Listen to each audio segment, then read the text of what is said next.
Muy buenos días a los distinguidos participantes. Veo que también ya está en línea nuestro estimado disertante de la fecha. Él es el director de la Facultad de Ciencias Humanas y Sociales de la Universidad Pontificia Comillas de España.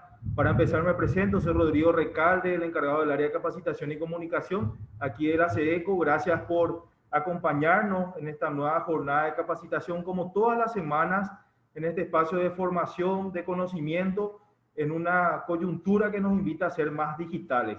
Hoy con un invitado especial que nos dará una visión de cómo dos conceptos como consumo y corrupción se encuentran estrechamente interrelacionados. Nos acompaña virtualmente nuestro ministro, secretario ejecutivo, el abogado Juan Marcelo Estigarribia López, quien dará algunas palabras de bienvenida. Ministro. Muy buenos días a todos los presentes, buenos días a nuestro disertante de la fecha, al profesor doctor Pablo. Antes que nada, muchas gracias por su predisposición y su tiempo para con la SEDECO.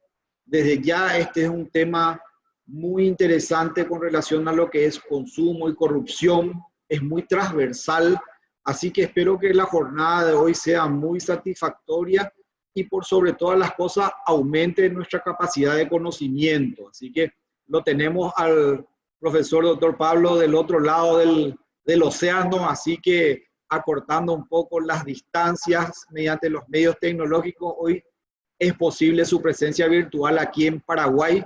Bienvenido en forma virtual al corazón de América del Sur, profesor, y estamos atentos a su presentación y desde ya, nuevamente, muchas gracias por el apoyo a la Universidad de Comillas de la ciudad de Madrid. Así que les dejo con nuestro disertante de la fecha y muchas gracias por la atención a todos los presentes. Muchas gracias, señor ministro. Ministro. A continuación haré una breve reseña del historial profesional del señor Pablo Nicolás Vidervós. Es profesor contratado, doctor del Departamento de Relaciones Internacionales de la Universidad Pontificia Comillas de España, director de los grados en Relaciones Internacionales, Global Communication y Traducción e Interpretación de la Facultad de Ciencias Humanas y Sociales. Ha sido consultor para el Banco Mundial, para el Banco Interamericano de Desarrollo, la UNESCO, la Unión Europea, USAID, ULAC Foundation, Programa de las Naciones Unidas para el Desarrollo, Global Compact y la Organización Internacional para las Migraciones.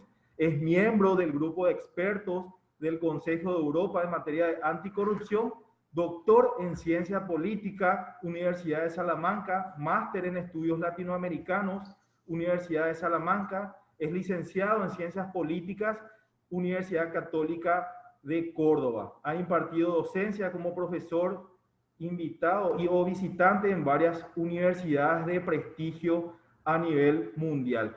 Recordamos a los participantes, por favor, de poner en mute sus dispositivos. Se pueden realizar consultas exclusivamente en el chat. Tenemos al final del evento, de la presentación, 5 minutos para compartir algunas reflexiones. Estimado doctor, un gusto compartir con usted. El escenario es suyo. Adelante, por favor. Buenos días allí en Paraguay, buenas tardes aquí en España. Muchas gracias, señor ministro, por sus palabras. Muchas gracias a su equipo, a Rodrigo Recalde como director de capacitación. Es un placer estar nuevamente en Paraguay, en esta ocasión de manera virtual, y poder colaborar con vosotros en la Secretaría de Defensa del Consumidor y el Usuario. Ciertamente es un momento muy grato para mí y les doy la enhorabuena, la felicitación, porque me parece un formato muy bonito durante la jornada de trabajo, tener la oportunidad de poder discutir, conversar durante media hora, un poco más, en relación a temas que nos preocupan a todos. Quedamos siempre a vuestra disposición en nuestra universidad en Madrid, que es la Universidad de la Compañía de Jesús de los Jesuitas en Madrid. Yendo ya a materia, para no robarles tiempo, vamos a centrar nuestra presentación en lo que entiendo ustedes pueden ver ahora mismo en pantalla.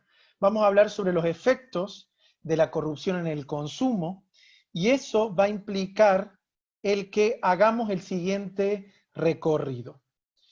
En un primer momento vamos a hablar de situaciones vinculadas a hechos de corrupción y cómo esto puede estar relacionado al consumo. Luego vamos a desandar un momento en donde específicamente vamos a ver cuáles son las consecuencias, todas ellas negativas, sobre el consumo, sobre los usuarios. Y finalmente vamos a presentar unas conclusiones que tienen el objeto de ser a la vez recomendaciones para la acción. Dicho esto, tenemos que recordar lo que es nuestra definición de trabajo en relación a la corrupción. Esta definición nos viene de un ejercicio que hemos hecho conjuntamente también allí, con la CENAC, con USAID en su momento, con UNODC, ejercicio que hicimos en el marco de aplicar los mapas de riesgo de corrupción. En esta definición amplia de lo que es corrupción, nosotros decimos que podemos entender como tal a todo evento en el que se está utilizando, haciendo uso de una posición de poder para desviar recursos. ¿Cuál es la primera idea de recursos que nos viene a la cabeza? Los económicos. Pero en ocasiones el desvío de recursos tiene que ver con la gestión de personal, recursos humanos. En ocasiones el desvío de recursos tiene que ver con cantidad de horas trabajadas que no se dedican a lo que se debería dedicar, sino a un emprendimiento de tipo privado. Entonces, cuando estos recursos, ya sea económicos, humanos o temporales, se desvían desde una actividad pública o privada a un beneficio particular, allí estamos hablando de riesgo de ocurrencia de corrupción. Como vemos en esta definición, ampliamos la que normalmente tenemos en mente, que la circunscribimos siempre en el sector público, porque de hecho debemos ampliarla, porque existe corrupción documentada y también perseguida jurídicamente en el sector privado. ¿Cuáles son estos tipos de corrupción que joroban, perjudican, atentan contra los intereses de consumidores y usuarios? Por un lado, la colusión. Cuando dos o más empresas deciden acordar, por ejemplo, un precio de venta de X producto por encima de los valores de mercado, por encima de lo que la ley de oferta y de demanda marcaría. Esto puede ocasionar el enojo social en determinados momentos. A modo de ejemplo, un ejemplo que parece hasta gracioso, pero es real. Se ha descubierto que en el caso de un país hermano como es Chile, hubo actos de colusión en el mercado concreto del papel tissue, del papel higiénico, del papel sanitario. Es un único ejemplo de lo que podemos observar en relación a otros productos y en relación también a servicios. Cuando, por ejemplo, se ha descubierto aquí recientemente en España, esto se convierte en vox populi en el verano, se descubre que entre consultoras que están enmarcadas en el grupo de las llamadas Big Four, que no voy a mencionar en concreto, hubo acuerdos previos para cotizar por encima de mercado aquellos servicios que se prestaban. En este caso, sí recibía este conjunto de servicios el sector público. Otro tipo de corrupción que afecta a los consumidores y usuarios es el dumping. Cuando una empresa ingresa a un territorio, a una sociedad, a un mercado, vendiendo por debajo de los costes, del precio de coste. Por tanto, productores locales evidentemente se ven afectados, se ven perjudicados, y a largo plazo esto también puede aparejar pérdida de puestos de trabajo. Otro tipo de corrupción muy ligado a lo que tiene que ver con la suerte de los consumidores y usuarios, es la reina de la corrupción, el tipo ideal, no por bueno, sino porque es lo paradigmático de la corrupción, que es el soborno. Es una especie de madre de todos los corderos. El soborno es una constante, tristemente, en determinadas sociedades, no solo en países en vía de desarrollo, también se observa en países que se supone tienen economías consolidadas, se ve en el sector público, pero también se ve en el sector privado. Sobre todo, el soborno acontece o puede estar vinculado a ciertos desórdenes a la hora de gerenciar el sector de compras. Cuando en el sector privado una determinada empresa opta por un proveedor, cuando ese proveedor no es ni el que vende al mejor precio ni con la mejor calidad. Eso, naturalmente, termina afectando los intereses de los consumidores de los bienes y o servicios que ofrezca, que comercialice esa institución. Luego vemos lo que tiene que ver con el nepotismo, el amiguismo. Aquí hay como una especie de ranking muy informal de cuáles son los países, lo podéis ver a lo que es la izquierda de la pantalla, cuáles son los países en donde hay mayor y peores niveles, mayores niveles y menores niveles más bien, de lo que es este tipo concreto de corrupción. Vemos que Finlandia está muy bien ubicada, pero vemos que Zambia en el continente africano o Italia en Europa carecen de buenos cuadros en relación a este tipo concreto de hecho de corrupción. Sabemos que en determinados países el nepotismo, el amiguismo, el enchufismo está a la orden del día en el sector público. Pero también sabemos que esto existe en el sector privado. En ocasiones, en sociedades extremadamente desiguales, el acceso a determinadas posiciones laborales en el sector privado o incluso en organizaciones internacionales, tristemente, está vinculado a la pertenencia a determinadas familias, a determinados entornos sociales. Recuerdo algo por el estilo aconteciendo en el caso de una agencia concreta en una organización internacional en Guatemala.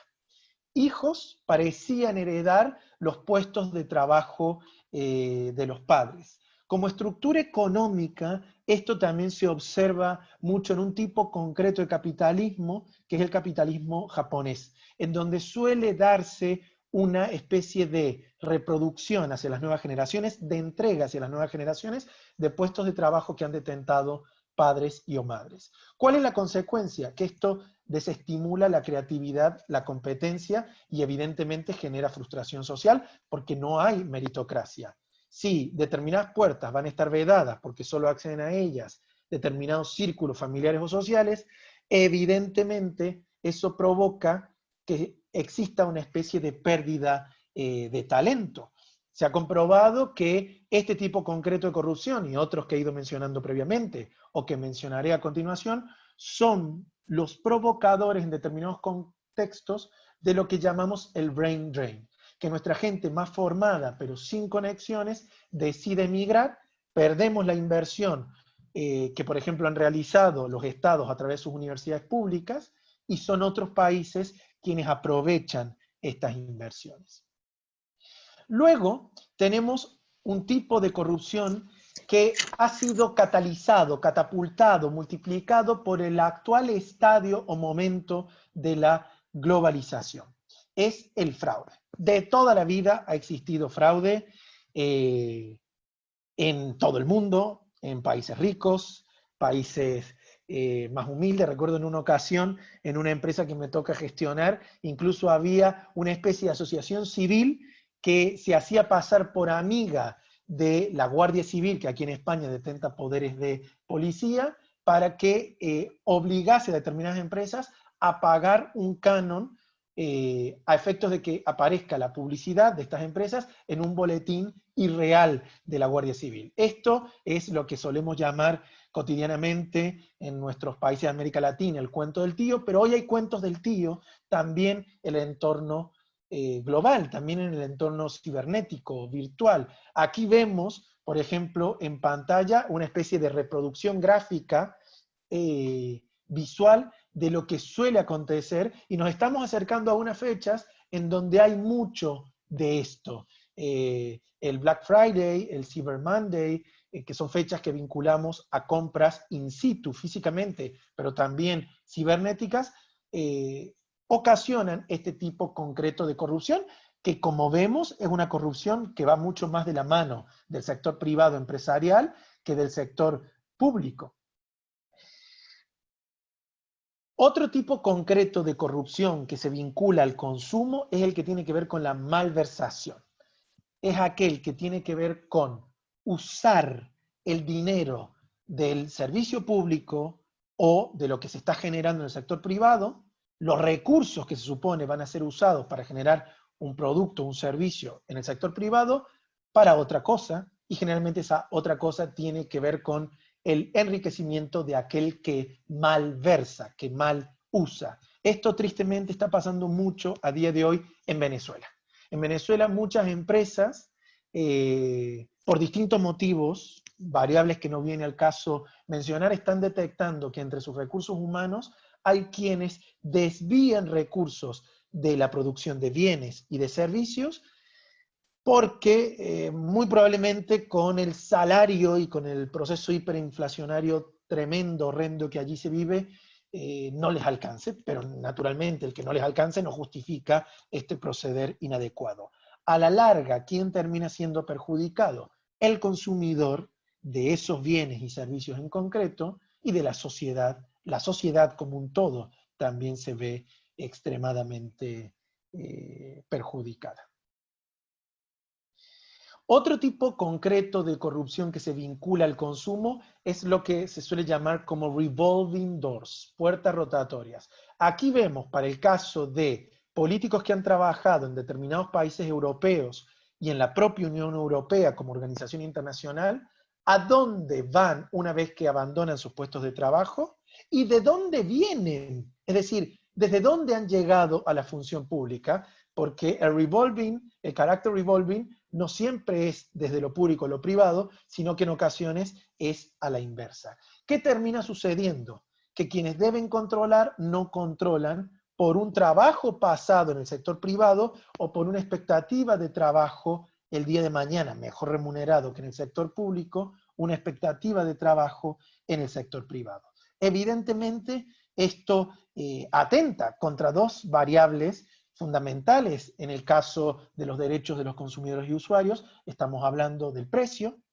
Esto puede provocar precios por encima de lo normal, y calidades por debajo de lo aceptable. Siempre se dice, suele ser una constante aquí en España, el que se diga que los antiguos políticos se terminan transformando en grandes elefantes que no se sabe muy bien cómo ubicar, porque claro, quienes han detentado una posición política naturalmente tienen derecho a trabajar en otras posiciones, no se les puede negar esa posibilidad, porque forma parte incluso de derechos reconocidos constitucionalmente. La cuestión es que en ocasiones pareciera que deberíamos dar un paso más en cómo se regula ese derecho, que naturalmente es un derecho que tiene cualquier persona, haya o no desempeñado actividades políticas. ¿Cuáles son los efectos sobre el consumo de todos estos tipos de corrupción que hemos repasado naturalmente con cierta velocidad? El primero, los consumidores son en un estado antes que consumidores ciudadanos. Y esto genera lo que se llama desafección cívica, política. No creen en el sistema político del cual forman parte, en consecuencia descreen de las empresas. A modo de ejemplo, me ha tocado lidiar en estos últimos días, semanas, con el cambio de domicilio y por tanto el cambio de la titularidad de servicios, entre otros la telefonía y el internet. A día de hoy, en el pack de servicios hay uno que nunca ha sido habilitado, que es la televisión por cable, y desde el momento que se avisó a la empresa que esto iba a acontecer, han pasado ya 2 meses, y cada vez, que este es mi caso, pero puede ser el de otros, hay una comunicación con quienes llevan adelante ese servicio, que es público, pero naturalmente se encuentra privatizado, cada vez que me toca comunicar con ellos, estoy en promedio, hablando 1 hora y media. Claro, yo soy un politólogo, naturalmente creo en el sistema, creo que es mejorable, creo que entre todos podemos actuar para irlo mejorando, pero otros que no tengan las convicciones que a título personal puedo tener, terminan desafectándose de lo que implican los valores del mercado. Cuando existe corrupción extendida, ya sea en el sector público, ya sea en el sector privado, lo que acontece es un cambio a nivel mental, en la cultura política del ciudadano y del consumidor como ciudadano, y eso lleva a que se comiencen a escuchar cantos de sirena, como por ejemplo aquellos ofrecidos o postulados por determinado tipo de populismo, que sabemos que es un concepto polisémico, problemático, pero yo creo que se entiende aquello que quiero expresar. Cuando en este caso me estoy refiriendo a populismo, me refiero a quienes dicen que hay soluciones simples para problemas complejos y sabemos que no es real. Quien diga eso, lo que está haciendo es mentir. Otros efectos sobre el consumo ya tienen, de los tipos de corrupción que hemos visto, ya tienen un carácter que podríamos llamar macroeconómico. Cuando hay mucha corrupción, las actividades comerciales se desestimulan, porque ¿para qué se va a montar un comercio si en realidad todo va a estar apalabrado previamente? Quien tenga las oportunidades será otro.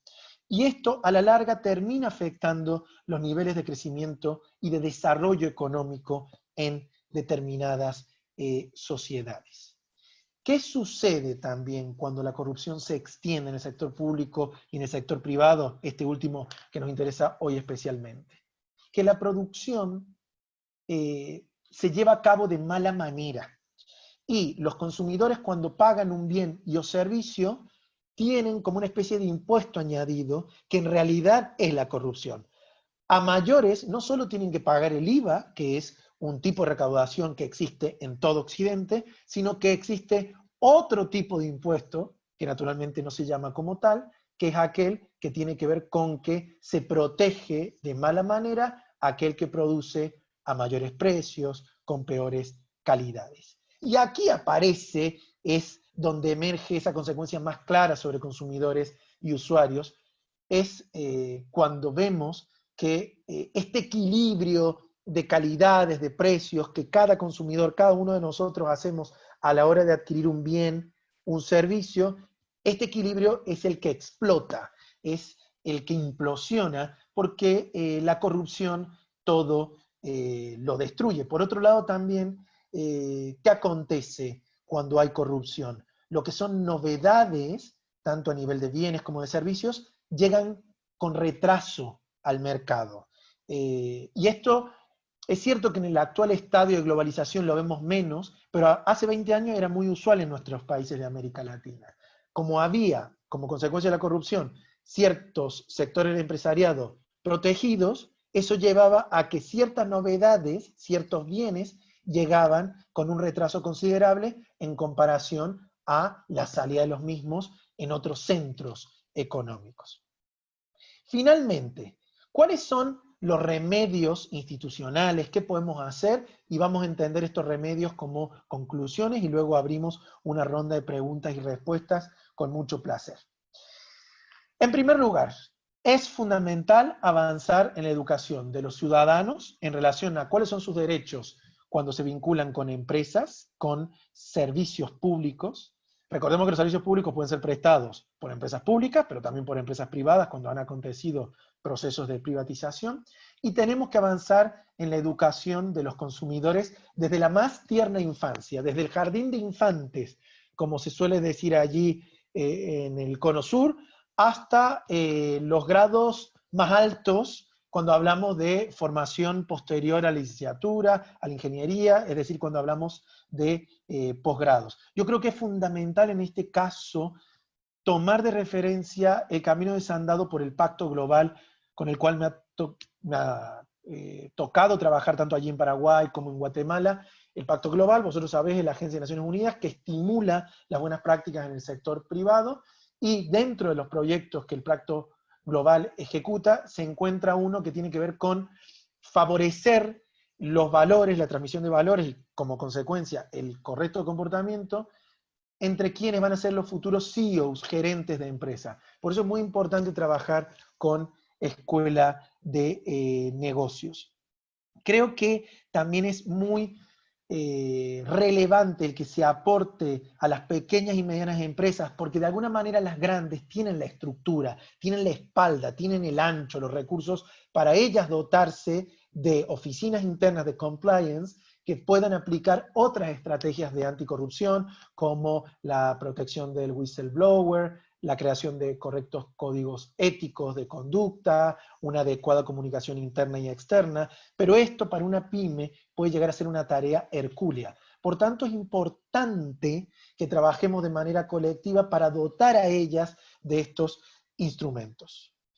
Hay que acompañar a la sociedad civil en lo vinculado a su reclamo por improcederes inadecuados por parte de las empresas. Resulta fundamental el que avancemos en independencia del Poder Judicial, y cuando hablo del Poder Judicial en realidad voy más allá del típico Poder Judicial, hablo del sistema judicial. Sé que Paraguay ha dado grandes pasos en el último tiempo a partir de la labor desempeñada por la Fiscalía General de la República, y en esa línea, en la línea de garantizar una conexión, un trabajo coordinado entre la sociedad civil que denuncia y el sistema judicial trabajando adecuadamente, en esa línea hay que avanzar. Y finalmente es fundamental el que puedan darse pasos ordenados en lo que se llama collective actions, y dentro de estas las integrity pacts, que son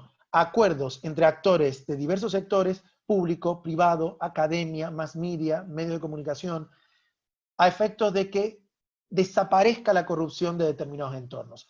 Cerca del contexto paraguayo, esto se pudo ver en lo que fue una iniciativa para que la corrupción no tuviese un rol protagónico en ocasión del Mundial de 2014 en Brasil y de las Olimpiadas de Río de Janeiro en 2016.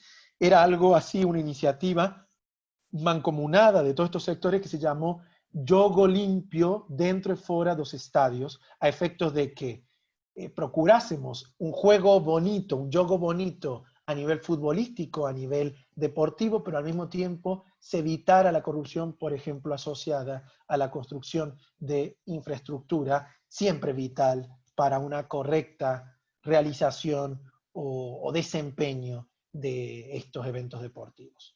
Esto ha sido todo en este breve conversatorio.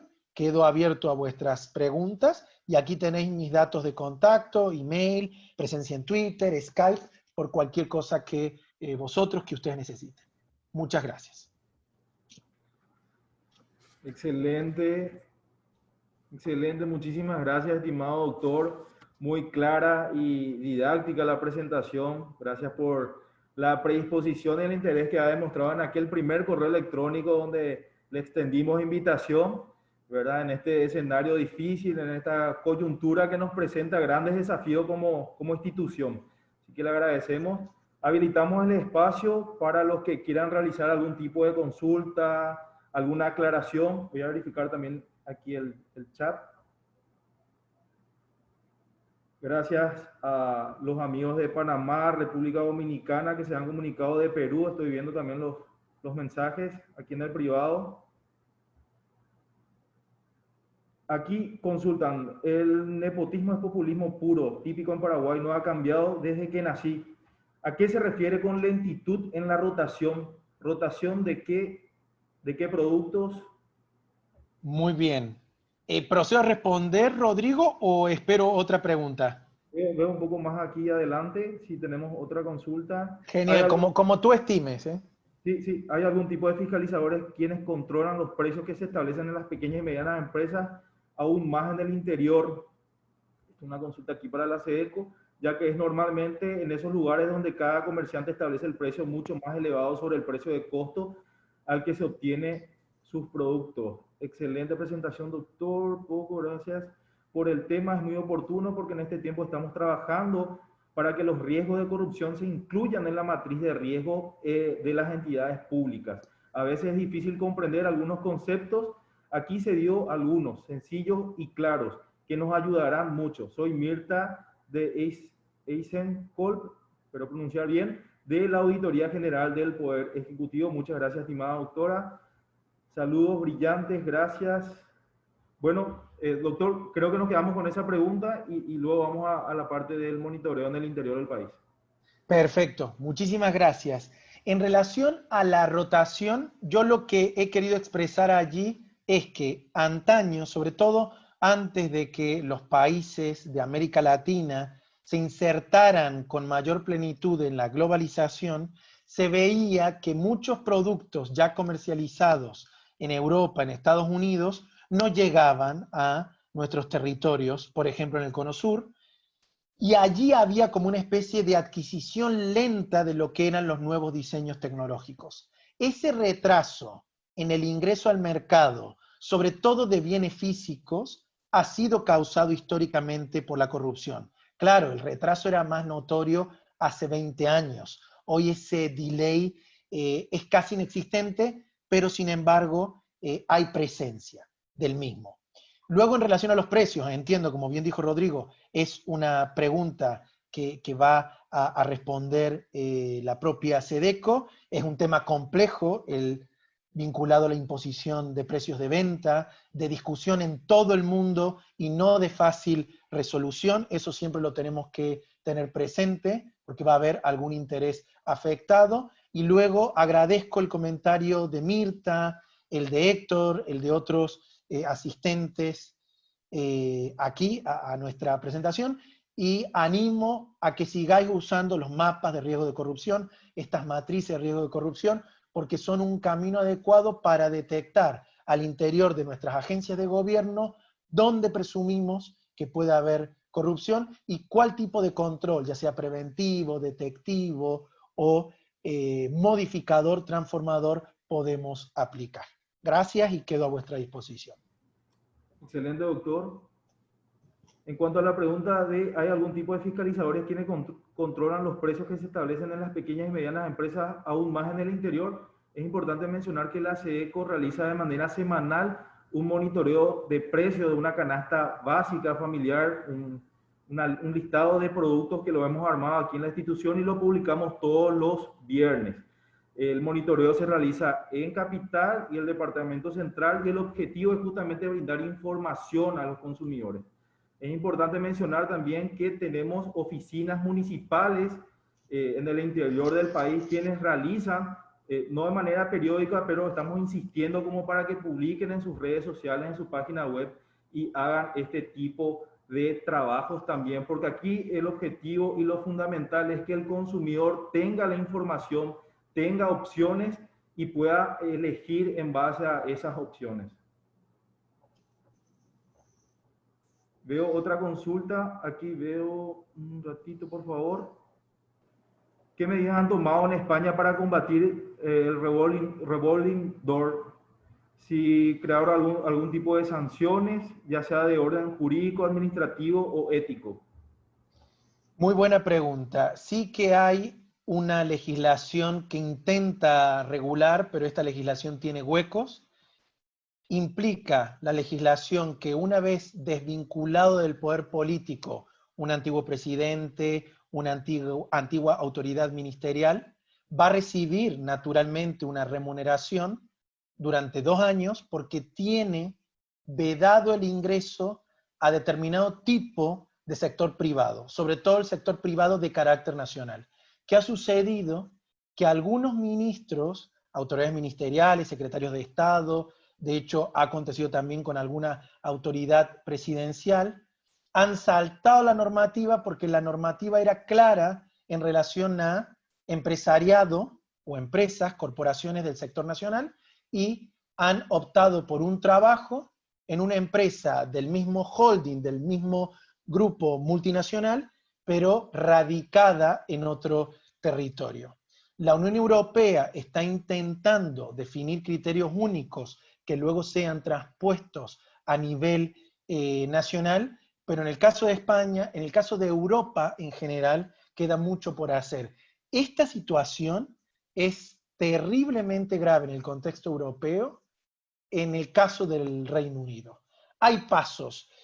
como decíamos antes, no se le puede impedir a una persona que tenga trabajo luego de haber desempeñado un servicio público, que es probablemente la entrega mayor a la que se pueda aspirar cuando uno siente la patria en la que vive, el país al que pertenece.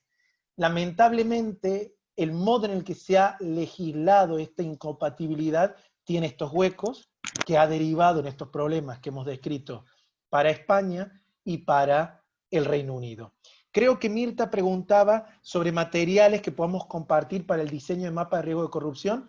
Si les parece bien a ustedes, yo enviaría al doctor Rodrigo Recalde la información para que luego pudiese compartirlo. No sé si esa sea la vía o yo me estoy siendo atrevido, como se dice en mi tierra, pero sí que hay materiales que podemos compartir y que en su momento hemos diseñado para la CENAC, y que de hecho la propia CENAC a día de hoy vuestra CENAC tiene en su página web, pero yo os comparto el link. Si me comparte, yo remito eso, ya que los participantes están en una lista de inscriptos, tengo sus correos y voy a estar compartiendo. Aquí veo que el ministro levantó la mano también, estimado ministro. Adelante, por favor. Muchas gracias, profesor. Excelente la presentación de la fecha. Yo pienso que hoy nos vamos de espíritu y conocimiento muy satisfechos con la jornada de la fecha, pero me quisiera que haga una reflexión con relación a algo que no podemos dejar de obviar, que es esta época de pandemia que tenemos aquí en América, por sobre todo en Paraguay. Se caracteriza por ser un país netamente importador de productos, entre esos lo que es relativo al cuidado y la provisión de instrumentales médicos, de insumos, y se dieron unos casos justamente de destitución de varios funcionarios del Estado con relación al tema muy vinculado a la corrupción, al tráfico de influencias. Tenemos la experiencia de Bolivia también con sus autoridades, de Perú. Esta semana nos hemos enterado que también en El Salvador hubieron ese tipo de comportamiento. Y por sobre todas las cosas, saber si en Europa también, tanto en el sector público como privado, se dieron este tipo de comportamientos dentro de la esfera de lo que es el contexto de pandemia. Muy buena pregunta, señor ministro. Gracias por formularla. Sí, efectivamente aquí ha tenido lugar corrupción de ese estilo, coincidiendo con este momento desastroso que estamos viviendo como humanidad. Se ha visto esto en España, se ha visto en el Reino Unido, se ha visto en Francia, se ha visto en Italia. Esto ha delatado que, por ejemplo, nuestros sistemas sanitarios públicos aquí en Europa no tenían la suficiente preparación, la suficiente velocidad para reaccionar ante desafíos de esta envergadura. Primero, yo creo que aquí se han visto... Doctor, solamente, disculpe la interrupción, sí. Tenemos menos de un minuto. Veo que hay consultas en el chat, eso le voy a estar derivando y vamos a estar interrelacionando para dar respuesta también a las consultas. Ya todo por correo. Perfecto. Entonces, muchísimas gracias, Rodrigo. Yo quedo disponible, respondo todo por correo. Agradezco al señor ministro la pregunta. Y yo creo que este problema que hemos vivido en todo el mundo, en Europa, en América Latina, en relación a este tipo de compras, tiene que ver con que nos hacen falta aceitar mecanismos que prevengan la corrupción en situaciones de emergencia. Yo he trabajado este tema en concreto en relación a emergencias ambientales, y es importante el diseñar con suficiente anticipación cuáles van a ser los controles que se activan en estos momentos. Y finalmente yo creo que queda claro que hay una necesidad de reindustrializar determinados países a efectos de que no tengamos que comprar fuera lo que quizá, en determinada medida, podamos producir dentro. Un placer, quedo a vuestra disposición.